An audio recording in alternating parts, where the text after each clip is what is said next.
Tenemos aquí en la cabina de la red de Radio Red a Juan Miguel Zunzunegui. Él escribió una novela que tengo aquí conmigo que se llama Los cimientos del cielo. Bueno, y es una interesante novela del autor del Misterio del Águila sobre la construcción de la catedral. Juan Miguel Zunzunegui, ¿cómo estás? Gracias por estar con nosotros. Al contrario, buen día, gracias por invitarme. Buenos días, bienvenido. A ver, los cimientos del cielo. Resulta que esta es una catedral controvertida desde un principio. Cuéntanos, ¿cuál es la trama fundamental de esta novela? Pues mira, yo digo que el pretexto central de la novela es la construcción de la catedral, y le llamo pretexto más que tema porque en realidad, pues eso, con la construcción de la catedral como pretexto cuento un montón de historias que se van enlazando unas con otras entre 1487 y 1813. Un dato que yo pensé que se le iba a hacer un poco más de ruido. Este año se cumplen 200 años de la inauguración de la catedral. Parece que pasó sin pena ni gloria el dato, pero pues a mí me parece interesante.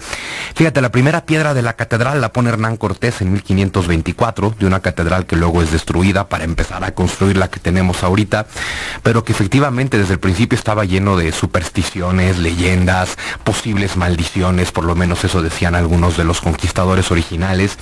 Entonces los cimientos del cielo giran en torno, pues al estar en torno a la catedral, pues gira en torno al virreinato completito, porque pues obviamente abarco todo el periodo, pero no solamente me concentro en Nueva España. Algo que yo siempre comento en mis libros de historia, tanto novelas como ensayos, es que el problema en México es que nos quieren enseñar la historia de México sin ver la del mundo. Entonces en realidad no entendemos nada.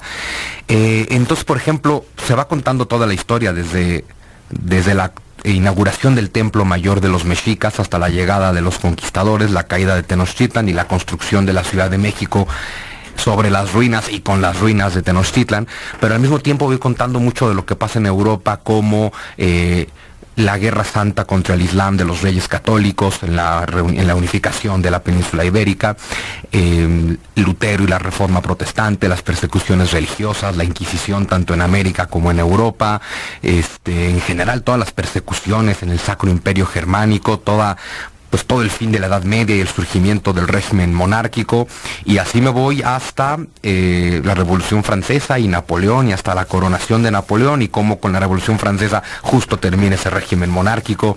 Entonces vaya, son una serie de historias que involucran incluso la Nao de China y las Indias holandesas, y es como por medio mundo la novela. Oye, ¿ya tenías la idea de escribir sobre la catedral o te encontraste esta historia de la catedral y así empezaste a hacerlo? Pues mira, esta novela en particular fue más bien inquietud de la editorial. Yo había publicado con Grijalbo 3 novelas históricas en torno a conquista e independencia, y de pronto fue más bien inquietud de ellos que por qué no hacíamos una novela en torno a la catedral.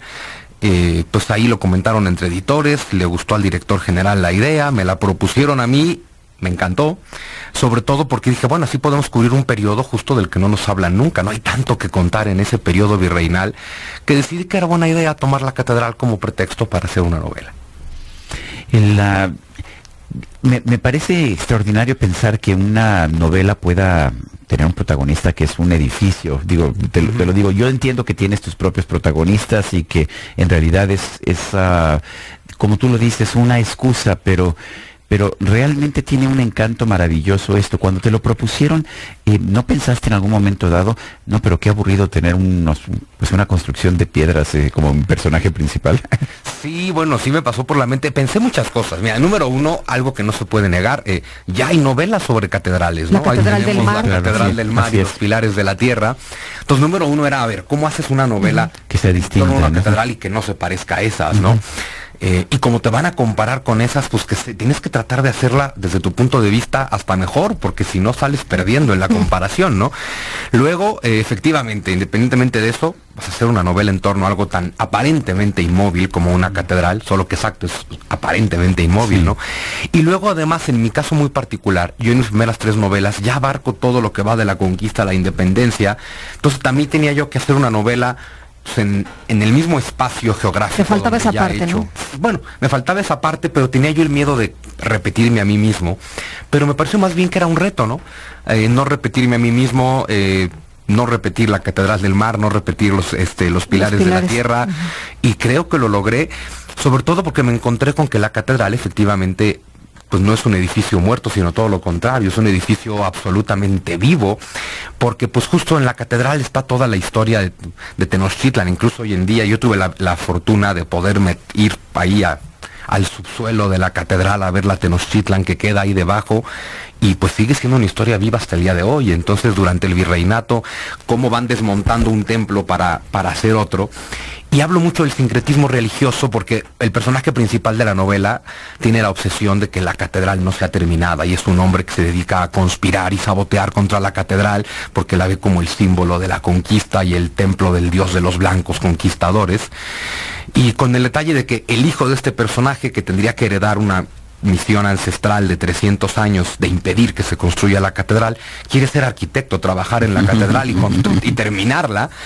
Y tiene que encontrar la forma de cumplir sus sueños sin luchar contra los de su padre, que es una cosa interesante, y al final creo que lo logra, porque justo esta visión de sincretismo es: la catedral se convierte en un nuevo templo mayor, de todos los dioses, donde cabe el dios de los conquistadores y caben los demás dioses, porque algo que se señala mucho es: los dioses viven en sus creyentes, no viven en las estatuas de barro ni en las estatuas de piedra. Y todo el proceso de sincretismo que conocemos, que los indígenas fueron usando las imágenes cristianas para seguir venerando a sus divinidades. Que mientras estaban las construcciones se metían las estatuillas, ¿no? Así es, entonces siguen venerando a sus dioses a través de los santos cristianos, y así se va dando todo el sincretismo religioso y cultural que somos, ¿no? Juan Miguel, cuéntanos un poco acerca de ti. ¿Te estás dedicando estrictamente a escribir novelas, o estás teniendo una ocupación por otro lado y en tus ratos libres te dedicas a escribir? Pues mira, desde el 2009 para acá trato de dedicarme cada vez más solo a escribir. Yo en general me he dedicado a dar clases y conferencias.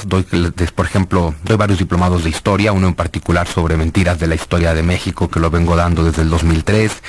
Entonces mi actividad ha sido en general la académica mezclada con las letras, pero la inquietud es cada vez dedicarme más a las letras, ¿no? Esta novela que sale es mi libro número 12, así es que, pues bueno, ahí va. Ya empiezan a generar un volumen de regalías, me imagino, ¿no? Sí, es una ventaja eso porque, por ejemplo, este es el quinto libro que hago con Grijalbo y bajo un esquema de regalías. Y pues claro, en efecto, pues los otros 4 se siguen vendiendo. Y se siguen vendiendo bien, afortunadamente. Entonces, pues sí, los libros que ya trabajaste, que ya hiciste, pues ahí siguen generándote, ¿no? Entonces, resulta que escribir sí puede ser un buen trabajo en este país, a pesar de que la gente suele decir lo contrario. Sí, que no se lee, ¿no? Oye, Juan Miguel, te quisiera preguntar, generalmente en materia de historia hay, en algunas ocasiones, si se hace una investigación, a veces no encuentras mucho material. En otras ocasiones encuentras muchísimo material. En el caso de este libro me imagino que tenías mucho material. ¿Cómo se compacta después de tantos documentos que tienes? Pues es difícil. Fíjate que no había tanta información como se podría pensar. Fue uno de mis primeros asombros. Yo hubiera pensado que en torno a la catedral habría cualquier cantidad de textos, y no había. Incluso pensé que seguramente iba a encontrar algún libro artístico, arquitectónico, de estos grandes, bonitos, en papel, nada. Entonces, pues más bien tuve que hacer investigación ahí en la catedral, pues con los guías de la catedral y con autoridades. Y bueno. Sí te abrieron las puertas. Me imagino que ellos sí deben tener documentación sobre la propia catedral, ¿no? Sí me abrieron las puertas. Ellos me llevaron a hacer varios recorridos.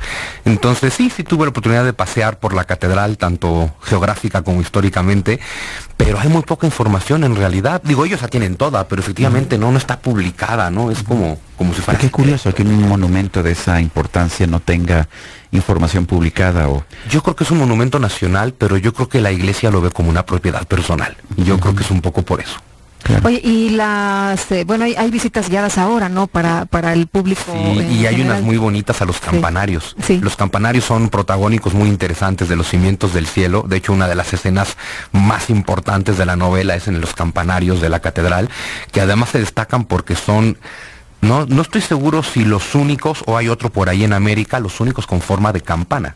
O sea, el remate de las torres campanarias es con forma de campana, es un detalle muy bonito. Y sí, hay visitas guiadas hoy en día para allá. ¿Y la catedral está terminada? ¿Sí se terminó? Yo creo que... Tenemos que leer la novela. Sí, bueno, en la novela no se termina nunca. Pasa algo ahí que hace que aunque terminen de construirla, nunca va a estar del todo terminada. Y yo creo que de alguna forma no lo está... pues un poco como toda la Ciudad de México. siempre está en construcción, nunca está terminada, ¿no? Lo cual está muy bien, porque lo que está terminado está muerto, ¿no? Lo que está terminado ya se quedó ahí en el pasado, ya no evoluciona.